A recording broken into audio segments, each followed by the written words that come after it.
Alright, welcome back. Today I'm going to show you a video on how to plumb a sump for your aquarium here. There's a lot of materials you're going to need here. Obviously your sump, which is not pictured here. I have a video on how to make that. But the most important thing here is this diamond tipped hole saw here. Diamond coated. And make sure when you're buying it that it's larger than the size of your bulkheads. Or just look on all the specs for your bulkheads and make sure it's bigger than this, the fitting size, like the width of the diameter of that. Need some pipes for your outflow, some elbows, and all these pipe sizes are dependent on the size of your tank. You can look up all the calculations for that. Some flexible vinyl tubing, and here I made a jig. This is just a piece of wood that I drilled a hole slightly bigger than the diamond tip to guide it as I drill on the glass. And so then you're also not going all over the place. Silicone paint for painting your parts that are white if you don't want them to be white. And then some CPVC or PVC, whatever you want to use. Some ball valves and then some clamps. And that's pretty much it. This is just a tool I have. And a screwdriver and a multi-speed drill here. When we're drilling holes in our glass here, we're going to use this jig as a reservoir and a guide. So you're going to want to pour. You can either pour water as you go, but you can also have a friend pour water in there or have a system rigged up to drip right in there. Just the reason for that is to keep the bit cool and have a nice clean cut, and also you're not throwing glass dust into there, which is definitely harmful for your lungs. So essentially set it on there and hold the drill level and just kind of low speed at first as it starts to get a nice groove in there, and then you can speed it up. And then on the opposite side underneath, you're going to want to put duct tape so as it punches through it doesn't fall down and break the other pane of glass or cause splintering or any chaos like that. Alright, so let's do some math to calculate the overflow of how much water is going to come out of our aquarium down to the depth of our holes, and this is where we want to drill our holes. Ideally you want to drill your holes about 1 to 2 inches below the edge of your aquarium. But this is all how you want it to be set up. You could drill one hole almost at the base of the aquarium and one at the top, depending on how you want your water flow going through the tank. But how we're going to do this is we're going to do our length of our aquarium. So mine is 48 inches times the height, which is 1, because I'm going 1 inch below the edge of the aquarium. So we're calculating how much water is going to come out until the bottom of that drain pipe, and then times our width. And that gets us 364. And this is our cubic volume of how much water is coming out of our aquarium. Now we got to turn this to gallons so we can calculate how much, well not calculate, but build our sump to have an overflow of, so if the water shuts off or if there's a power outage, that whatever water drains out just fills the sump up and doesn't go all over the floor and cause a huge mess and water damage. So now we're going to take our cubic inch volume here, divided by 231, and this will get our volume in gallons. So 3.74 gallons will drain out of the tank in the event of a power outage. You can do this, change this number to 2, 3, or whatever amount of depth, or what the depth of your aquarium, the outflow is going to be at. We're also going to talk about one more thing with numbers. Yeah, I know, gross. But we're going to figure out, well, we don't have to do those calculations. They have tables that you can look at. But just a few sizes of hose or like drain sizes that people use. And this is assuming that no pressure, this is the gallons per hour, assuming no pressure, only gravity. For a 1/2 inch pipe, it's going to be 420 GPH. For a 3/4 inch pipe, it's going to be 660. For a 1 inch pipe, it's 960. For a 1 1/4 inch pipe is 1500.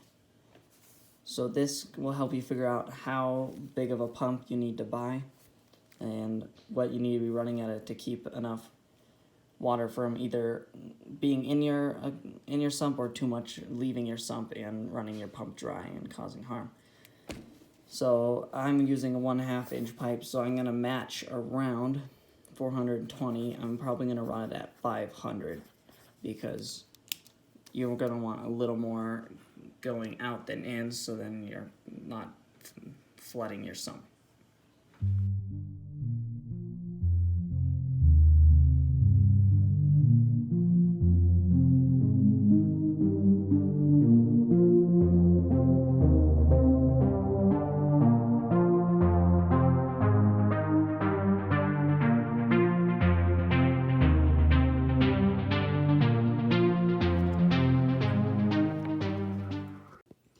Alright, so we've got both holes drilled in here, and now it's time to install our bulkheads.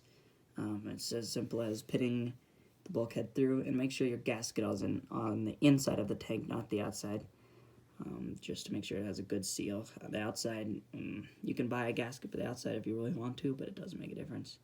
Just have it on the inside there. Make sure it's nice and tight, and that's pretty much it for the bulkheads. I'm going to install both of those and then move my tank into place, and we're going to do a bunch of dry fitting of all my plumbing system here, which I'll show you. And then after that, we're going to seal everything and almost be done.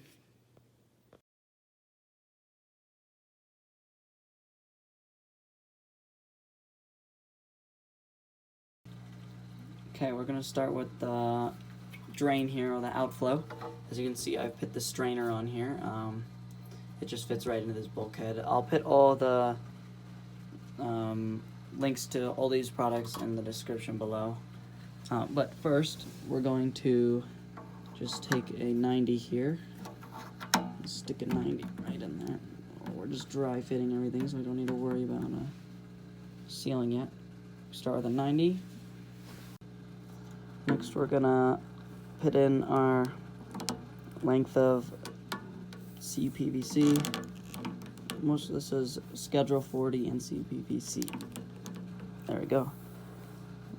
Cut it to length so when it's above your sump, and it's not, you can see, sorry, but you don't want it going into your sump, otherwise you'll never be able to move your sump. Have it a few inches above your sump. Okay, here's our sump down here, and around the corner here is the end of our drain pipe.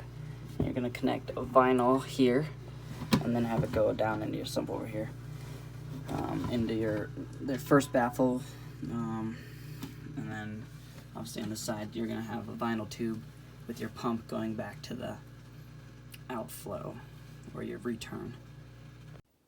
Okay, so here's what my drain side looks like. Down here we have the street and our ball valve, and then the vinyl.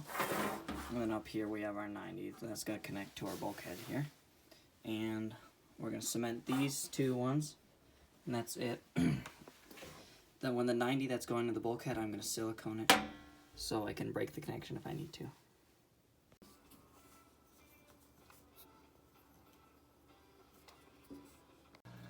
Here's the finished product for the drain here. You can see I added the ball valve here, and then just use no clamp and clamp that to the 90-degree street elbow, the vinyl. And now this whole end is flexible, so you can bend it a little bit to put it into your sump. And then this is the end that we're going to silicone into the bulkhead. So let's do that and get everything, make sure everything's lined up with going into your sump. Ideally, you can also just make this drain pipe go directly, just dump right into the sump.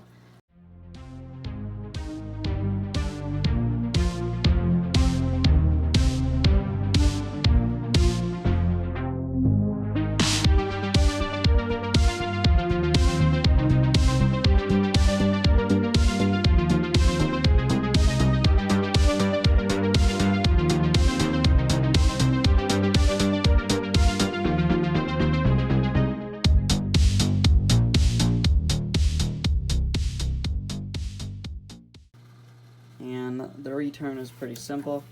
Here I've just rigged up this little system so I adjust where the flow is going, and then I have this pipe so it comes out a little so it's not spraying up against the wall. Now on this back side here of this bulkhead that I bought comes with this barbed connector here, so you can attach a vinyl to it. And you're just gonna put that in here on there, and then attach your vinyl to it and clamp the hose to it.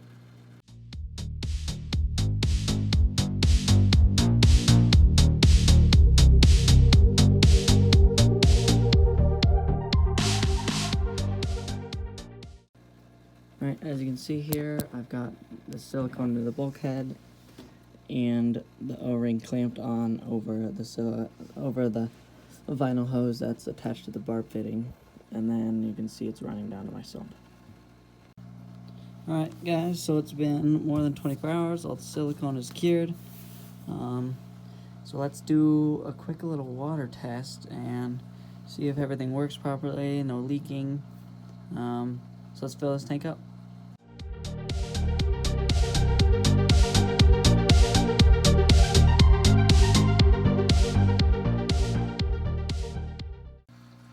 Alright, ready for the moment of truth here.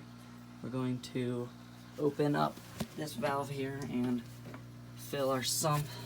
Hope that everything works here. I can get that open there. Oh, it goes this way.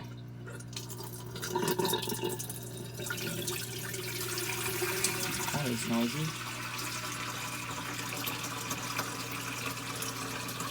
That's good.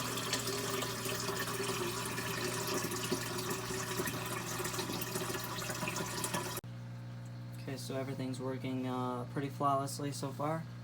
No leaking, nothing.